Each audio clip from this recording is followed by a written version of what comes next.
Assalamu alaikum wa rahmatullahi wa barakatuh, my beautiful sisters.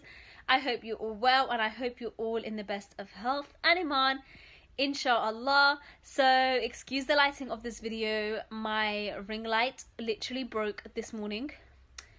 I don't know how, maybe it like ran out of battery or something, I don't know, but it just broke. So my lighting is going to be very grey, but I will not stop uploading no matter the barriers that come my way, inshallah. But I wanted to do a video today, a more in-depth video on my last Instagram post. If you don't follow me on Instagram, it's Bint Athens. Please do check out my Instagram because I do a lot of reminders, I do a lot of posts and just outfit inspo really. I tend to post there daily, sometimes weekly. It depends on like how consistent I am. Anywho, I recently done a post on my biggest test with being outwardly Muslim and appearing outwardly Muslim. And yes, so I wanted to go more in depth of what I mean and what I basically feel. And yeah, let's get right into it. I did get a lot of positive feedback on that post, and a lot of sisters did feel the same way. I don't know if brothers feel the same way, but a lot of sisters did feel the same way. So what I was trying to say is that at the age of 17 and at the age of, when I first wore the hijab, for me, like, I was really scared to come out wearing a hijab.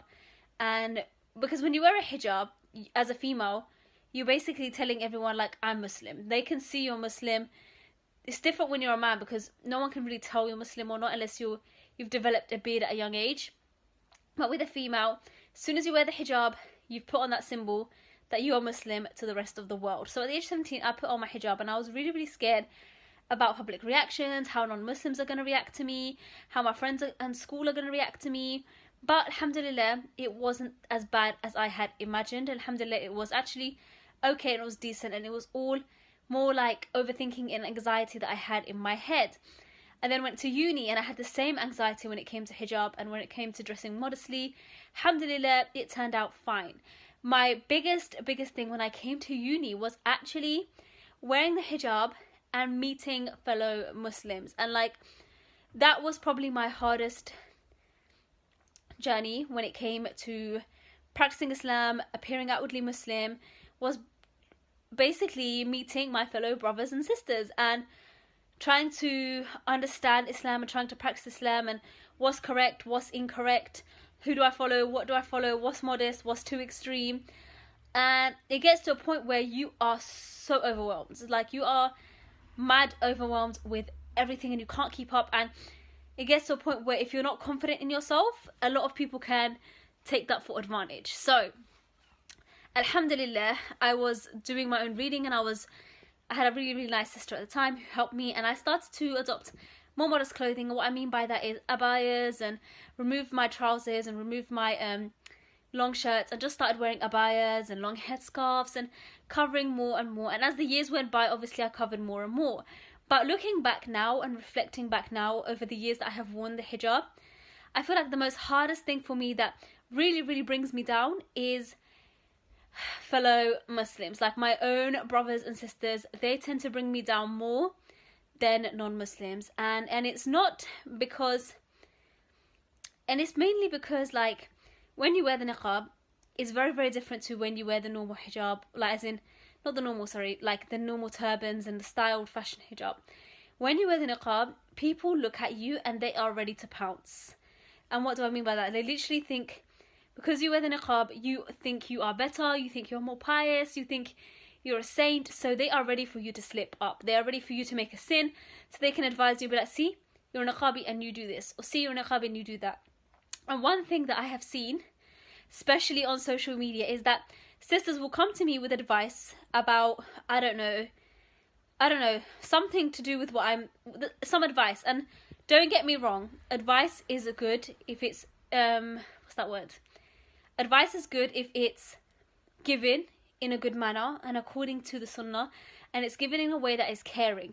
But when advice is based on assumption and based on big statements and people who don't even know you and don't even know what that situation is, that's when it can really disencourage someone. For example, I was given advice to stop plucking my eyebrows because it's haram and that I will be cursed.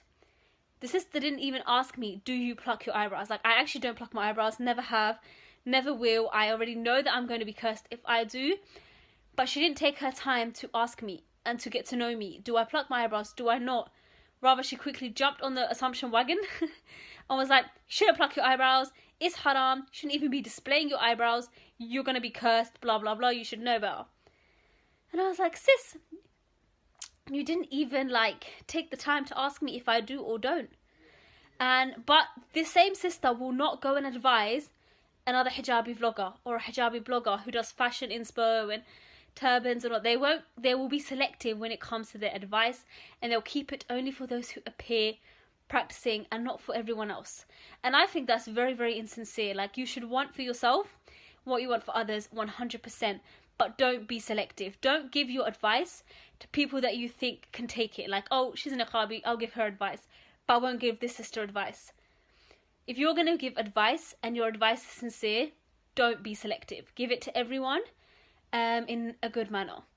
And that's why I find that people tend to throw advice at me and chuck hadiths at me and assume that I do things when I don't at me, but they won't do the same things to other sisters online or sisters that don't even cover up online. And I'm talking, they won't even advise, for example, if there's a sister in a bikini online, they won't even advise her, they'll just leave her. So my point was basically saying that when you start wearing the niqab and when you start wearing hijab more modestly, your biggest test will, the small tests about your family and about, your people staring and non-Muslims accepting you, they will pass and you will get more confident at those. But the Muslim ummah, you will literally be in it 24/7, and you have to be strong in your character. You have to be strong in who you are, and you have to know that you are a human being at the end of the day. You're going to struggle, you're going to slip up, you're going to make mistakes, and if people can't see that, then really that's a fault in themselves. Like, at the end of the day, I am a human being. I will make mistakes, I will fall into sin, and sometimes they will be caught online, and I'll make a public sorry and apology and all that. But at the end of the day, we shouldn't be following people like me. We shouldn't be following people like anyone really online. At the end of the day, we're here just to inspire, just to remind, just to really capture our journey in life and help you guys relate with our struggles, so we can have a safe space to talk online as sisters, and to try and get rid of people like me and cut our voices and stop us from influencing. Like, there was a sister who made a comment about one of my posts that I done, and 100% was wrong. I was wearing like a little jewel on my head. Like, 100% I was wrong, and I was contemplating on deleting that picture, which is now deleted. But she was saying the only thing that you were encouraging sisters to do is tabarruj. I think that's how you say it, tabarruj, which is like beautifying yourself. And that hit me. I was like, my 2 years of online content, online reminders, and online struggle to wear the niqab. I wear it offline too, by the way. When I say online, I mean, like, I could have chosen not to wear it. Do you know what I mean? But has been reduced to that because I wore like a gem on my head for one post. So it really hit me. Like, she really just reduced all my efforts and all my reminders to this one picture and one mistake that I made. And there was another sister who basically told me that, you have a blank piece of paper and it's all white, but when you have a black dot on it, you just focus on that black dot. And it's so true. Like, people, when they see other Muslims outside, or when they see things and they see them slip up, they just focus on that slip up. They don't focus on what made them slip up. How can we help that person? How can we stand by them? And not necessarily just remind them constantly, but how do we just stick by them and show them how to be better Muslims through our own actions? Because sometimes you can tell someone so many times and try to remind them, and then you leave them, then what's the point? Like, when it comes to converts, everyone's so ready to convert them to Islam, but how many are willing to stick by them through the thick and thin, helping them, getting them jobs if they need jobs, getting them to their family to accept, giving them shelter, giving them accommodation? So many of us are so selfish when it comes to wanting that reward of converting someone, but how many of us really keep in touch after? Do you know what I mean?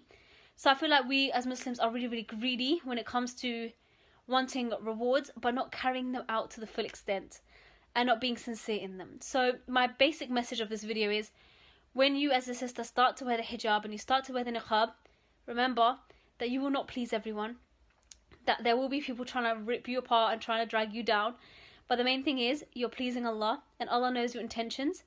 I think it's in intentions are by actions are judged by intentions, something like that. So I was going to say it in Arabic, but I don't want to mess up, and then someone's like, oh my god, you said it wrong. But yeah, your actions are basically judged by their intentions. So be sincere in your intentions, try your best every day to better yourself and focus on yourself. And if you do get good advice in a good manner, alhamdulillah. But if you don't get advice in a good manner, ignore it. And I hope this video wasn't all over the place, but I'm really ranting these past days on my YouTube channel. But I really need to fix my ring light because it's too dark in here. And apart from that, let me know in the comments below what your hardest test has been as an outwardly appearing Muslim sister. And inshallah we get a little conversation going and we see how things are. For me, honestly, like for men, I don't think they can talk because you can't really tell unless he's got a big beard and a thobe on. But for girls, you can tell straight away. Like, you can tell. And we've turned to face it a lot younger as well. But yeah. Assalamu alaikum rahmatullahi wa barakatuh.